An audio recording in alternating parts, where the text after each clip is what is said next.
Бәріңізге сәлем, мен Мардан.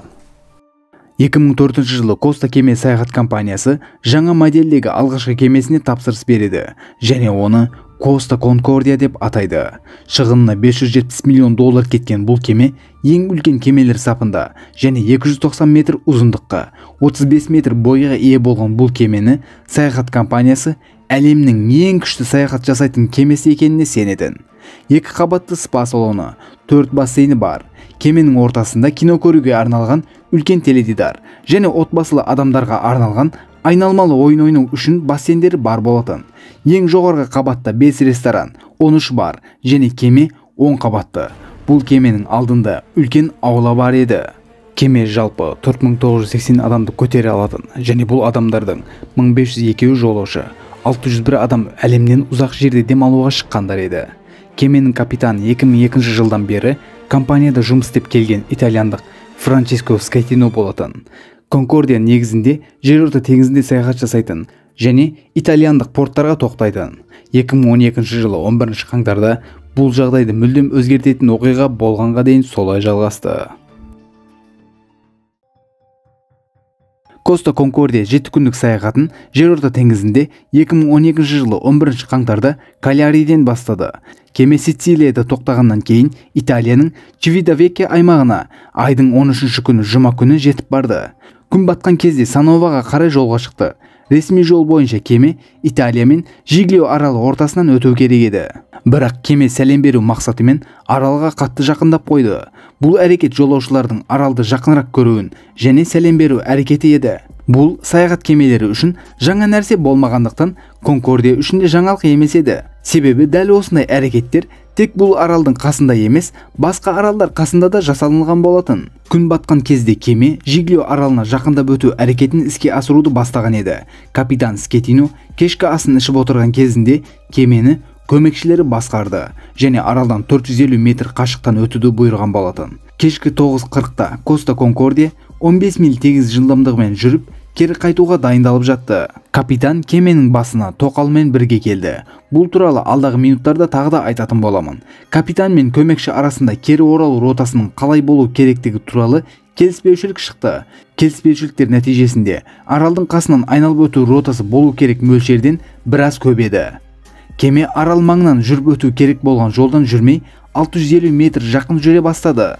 Конкордия капитаны тез арада 20 градус оңға бұрылуды бұйырды. Кешкі 9:40-та кеме аралдың маңындағы теңіз асты тастарына соғысты. Нәтижесінде кеменің денесінде 60 метр ұзындықта үлкен сызық пайда болды. Конкордияның генераторлары біртіндеп істен шыға бастады және екі моторы да бірден істен шықты. Қосымша генераторлар жұмыс істей бастаған кезде қонақтардың тамақ ішіп отырған бөлімінде барлығы қорқу ішінде қалды.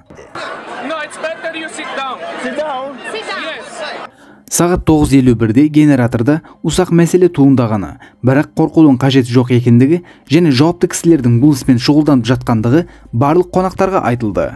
Яғни өтірік айтылған еді.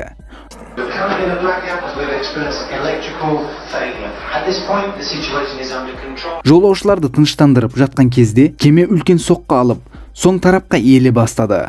Кеменің негізгі 3 қабаты тесіліп, су негізгі электр тоқы өндірілетін жерге жетіп барған еді. 16 минуттан кейін кешкі 22:07-де жағажай қауіпсіздігі кемемен байланысқа шығып, мәселенің не екендігін сұрады. Бірақ кеме капитаны тек қана электр токына байланысты кішкене мәселе туындағанын айтты.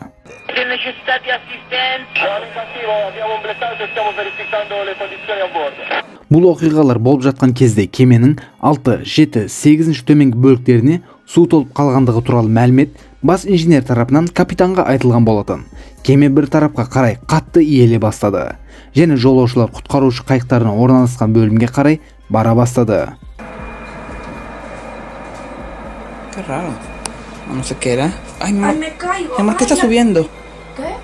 Hay un espíritu aquí. Капитан Скетино кемені терең суға қарай жылжытуға шешім қабылдады. Себебі ең жаман сценарийда кеме жерге отырып қалатын еді. Минуттар өткен сайын кеменің суға батуы жалғасып жатты. Бұл істің қызық жері, кеме капитаны да Коста теңіз саяхат компаниясы да кеме суға батып жатқан кезде ешкімнен көмек сұрамаған. Бірақ жағдайдың барған сайын қиындай түсуі және жолаушылардың өзін өзі құтқаруға кірісіп кеткендігі нәтижесінде 10:35-те төтенше жағдай жарияланып, кемеден шығу керек екендігі айтылды.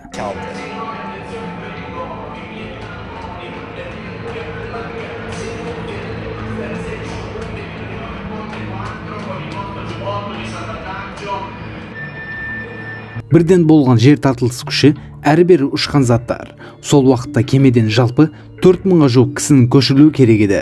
Бүкіл жолаушылар және экипаж қорқу ішінде 4-ші палубаға жиналып жатты және суға түсірілген құтқарушы қайықтардың қасына жиналып жатты. Түнгі 11-де кеме 25 градустан көп иеле бастады және кемені құтқаруға байланысты бүкіл үміттер кесілген болатын. Құтқарушы топтың айтуы бойынша, құтқару нүктесіне көп адам жиналу нәтижесінде кеме тағы да иеле бастады және құтқару кемелерінің жіптері үзіліп 3 метр биіктіктен суға құлай бастаған. Бүкіл бұл жағдайлар болып жатқан кемеден алғаш болып кеткен капитан Скетино еді. Бүкіл капитандар кемені тастап кетеді және 11:30-да капитандар бөлмесінде ешкім қалмаған болатын. Сонымен қатар кемеде барлық адамды құтқаратындай құтқару қайықтары жоқ еді. Яғни кейбір адамдар 20 метр биіктіктен суға секіріп, жаға дейін жүзіп баруға тура келеді. Адамдарда жүзіп бару қабілетіне ие болса, теңізде өзіне қарай жұту қабілетіне ие екенін ешқашан ұмытпаңыз. Бұл жағдайлар болып жатқан кезде кеменің басқа тарапынан 80 адам жіп арқылы құтқаруға келген топтың кемелеріне түсуге тырысып жатты. Бірақ капитан Скетино ешкім білмесе де кемені біраз бұрын тастап кеткен болатын. Жағажай қауіпсіздігі оны кемеге оралуын қаласа да, ол мұны орындамады. Pronto? Ascolti Schettino, ci sono persone intrappolate a bordo, adesso lei va con la sua scialuppa sotto la prua della nave, lato dritto, c'è una biscaggina, lei sale su quella biscaggina e va a bordo della nave, e mi viene a dire, mi riporta quante persone ci sono, è chiaro? Io sto registrando questa comunicazione, comandante Schettino. Allora, comandante, le dico una cosa. Parli a voce alta. Allora, la nave adesso, io sono qua di fronte... Comandante, parli a voce più alta, metta la mano davanti al microfono e parla a voce alta. Chiaro? Fallo venire un attimo, fallo venire qua. Comandante, allora, in questo momento la nave è inclinata. Ho capito. C'è gente, ascolti, c'è gente che sta scendendo dalla biscaggina di prua. Lei quella biscaggina la percorre in senso inverso, sale sulla nave e mi dice quante persone e che cosa hanno a bordo, chiaro? Mi dice se ci sono bambini, donne o persone bisognose di assistenza e me ne dice il numero di ciascuna di queste categorie. È chiaro? Guardi Schettino che lei si è salvato forse dal mare, ma io la porto veramente molto male, faccio passare l'anima dei guai. Vado a bordo, cazzo! Comandante, per cortesia. No, per cortesia, lei adesso prende e va a bordo. Mi assicuri che sta andando a bordo. Io sto andando qua con la lancia dei soccorsi, sono sotto qua, non sono andato da nessuna parte, sono qua. Che sta facendo, comandante? Sto qua per coordinare i soccorsi. Che sta coordinando lì? Vado a bordo, mi coordini i soccorsi da bordo. Lei non deve fare altre valutazioni, lei ha dichiarato l'abbandono nave. Adesso comando io. Lei vada a bordo. È chiaro? Comandante. Non mi sente? Sto andando a bordo. Nada, ci sono già dei cadaveri, Schettino. Avanti. Quanti cadaveri ci sono? Non lo so, uno l'ho sentito. Me lo devi dire lei quanti ce ne sono, Cristo. Però ma ti rende conto che è buio e che qua non vediamo nulla? E che vuole tornare a casa, Schettino? È buio, vuole tornare a casa? Жағажай қауіпсіздігі кеменің басқа тарапынан шығып жатқан адамдарды құтқаруды жалғастырды. Конкордия 80%-ға иелді және кеменің бір тарапы бүткілдей суға батты. Таңғы 6:17-де құтқару операциясы соңына жетті және күннің шығуы арқылы апаттың шынайы үлкендігін көрсетті. 290 метр ұзындықтағы кемеде 71 метрлік үлкен тесік соққының қаншалықты күшті болғанын көрсетті. Жалпы 32 адам өлді.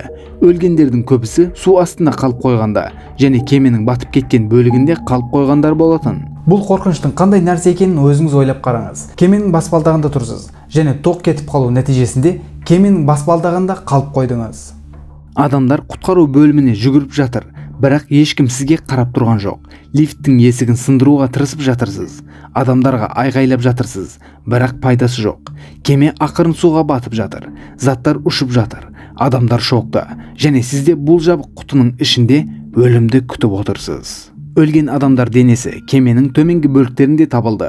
Бұл да адамдардың жердің тартылыс күші нәтижесінде жерге батқан кемеде шарасыз қалып қойғандықтарын көрсетіп тұр. Негізгі лифтте 4 адам денесі қалып қойған. Қалған 2 лифтте 9 мәйіті табылды. Куә болған жолаушылардың айтуынша, бүкіл капитандар және көмекшілері қашып жатқанда, батыр бір даяшы жауапкершілік алып, қолынан келген адамдарды көмектесіп жол көрсеткен. Бір жолаушының өмірін құтқару үшін өзінің құтқарушы желеген беріп, кеменің батқан бөлігінде қалып қояды және өмірден өтеді. 15 қаңтар жексенбі күні оңтүстік кореялық жас отбасы есігін аша алмай бөлмелерінде 30 сағат бойы қалып қояды және сол кезде құтқарылды. Ойлап қараңыз, бір апат болып жатыр. Адамдар жан-жаққа қашып жатыр. Сіз бөлмеңізде қалып қойдыңыз. Шыға алмай жатырсыз. Бір тарапқа жатып қалған кеменің ішінде 30 сағат бойынша қараңғы жерде. Тіпті біраздан кейін адамдардың айқайы сізге естілмей де қалады. Апаттан қысқа уақыт өткеннен кейін кеменің иесі Carnival Corporation және сақтандыру компаниясы кеменің жалпы $500 миллион астам шығын келтіргенін айтты. Бірақ 114 мың тонналық бір тарапы батып қалған саяхат кемені аяққа тұрғызу еш оңай және арзан жұмыс емес еді. 20 айдан кейін 2013 жылы қыркүйек айында кеме орнынан тұрғызылды. Төменгі бөлігіне орналастырылған, іші ауамен толтырылған үлкен металдар кеменің су бетінде қалуына септігін тигізді. Нәтижеде кеме осындай жағдайда аяққа тұрғызылды. Кеме аяққа тұрғаннан кейін батып кеткен тарапын көріп түсінілгені бойынша кеме адам сенгісіз дәрежеде ауыр еді. Кеме аяққа тұрғызылғаннан кейін кеме үшін суретке түсіру мүмкін болды және кеменің шынымен қанша шығын әкелгенін есептеуді оңай етті. Кеме тік тұрғаннан кейін 30 адам жоғалып кеткен даяшының денесін іздеді және адам сүйектері табылды. 500 кісі тағы операцияда жолаушылардың қымбат заттар сақталған кассаларға баруға тырысты. Кеме 2014 жылы 14 шілдеде бүткілдей бөлшектерге айырылу үшін Италияның Женева портына бару үшін соңғы саяхатына шықты. Кеменің аяққа тұрғызылып, портқа апарылып, бөлшектерге бөлінуіне дейін 1,5 миллиард евро ақша кетті. Яғни кеме құнынан 3 есе көп. Конкордияның жауапты жұмысшыларына орташа 2 жыл абақтыға қамалу жазасы берілді. Капитан Скетино болса сот алдына шыққан кезін аяғы тайып суға түсіп бара жатқанда құтқару қайығына түскенін айтты. Яғни құтқару қайығына білмей мініп қалған. Кейін пайда болған бейнелерде капитан Скетиноның қорқып құтқару қайығына міну үшін күтіп тұрғанын көрсетті. Бұл бейнеде өзі емес екенін айтса да, құтқарушылар қорқып қашқан алғашқылардың бірі капитан екенін айтты. Осыдан бөлек командасының оған қате мәлімет бергенін айтып, жұмысшыларды айыптады. Осыдан бөлек билеті болмаса да бір әйелді кемеге алғанын және онымен жұмыс орнында жыныстық қарым-қатынаста болғаны анықталды. Апат болып жатқан кезде капитан бөлмесіне алып келінген 26 жастағы молдавиялық сүйіктісі апат кезінде капитанның әр уақыт қасында болғанын айтты. Кеме батқан кезде бір мафия тобына тиесілі кокаиндерді тасығаны анықталды. Капитанның есірткі қолданғаны дәлелденбеді, бірақ шашында іздері табылды. Оның айтуынша есірткі қолданған бірімен қақтығысып кеткен болуы мүмкін деген болатын. Скетиноның жасаған ең жақсы нәрсе кемені жерге жақын батыру еді. Осылайша кеме толықтай суға батып кетпеді. Егер 5-10 метр қашықта батқан кезде кеме бүткілдей батып, бәлкім мыңдап адам өлетін еді. Нәтижеде Скетино кемені батыру, қылмыс жасау, кемені тастап қашу бойынша айыпталып 16 жыл 1 айға абақтыға қамалды және қазіргі таңда да абақтыда. Ал апаттың шығыны болса 2 миллиард долларға жеткен. Тарих қайталанудан тұрады. Тарихтағы кемелердің көбісі бір адамның кесірінен батып кеткен. Титаниктің батуынан 100 жылдан кейін Титаниктен 2 есе үлкен кеменің батпайды деп суға салынғаннан кейін бір адамның кесірінен батып кетуін ойлау шынымен де қорқынышты. Кейбір батыстық сенімдер апаттың 13 күні болған және жұма күні болғанын қайта-қайта айтуда. Титаник туралы видеоға 30 мыңнан астам лайк келген еді. Ол видеодан да осы жерден шығатын карточкадан көре аласыздар. Видео ұнаған болса лайк басып, комментарий қалдыруды ұмытпаңыздар. Келесі бейнелерде көріскенше, мен Мардан.